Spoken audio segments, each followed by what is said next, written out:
বলছি, তখন স্টেট ব্যাংকে 2018 সালে যখন আমার চাকরিটা আমার খেলো স্টেট ব্যাংক চোরের জন্য, যেই চোরটা আমার কাউন্টার থেকে টাকা চুরি করেছিল, যেটা ব্যাংকের খুব important customer, cash credit customer Bishnu ঘোষের কর্মচারী।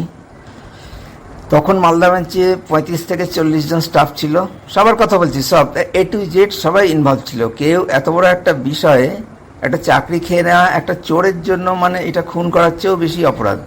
একটা খুনের ঘটনাকে চোখের সামনে দেখে কেউ কিছু বলছে না মানে সেটা অপরাধ, সেটা মির্জাফরগিরি, সেটা বিশ্বাসঘাতকতা। এটা একটা দায়িত্ব, সামাজিক দায়িত্ব। এটা ছোটোখাটো ব্যাপার না যে গোষ্ঠী বা দ্বন্দ্ব। স্টেট ব্যাংকের সমস্ত স্টাফ একে সমর্থন করলো, একজনও আমাকে সমর্থন করলো না। বিশেষ করে মালদা ব্রাঞ্চে 35-40 জন স্টাফ ছিল, তারা তো সবাই জানে চুরির ঘটনা।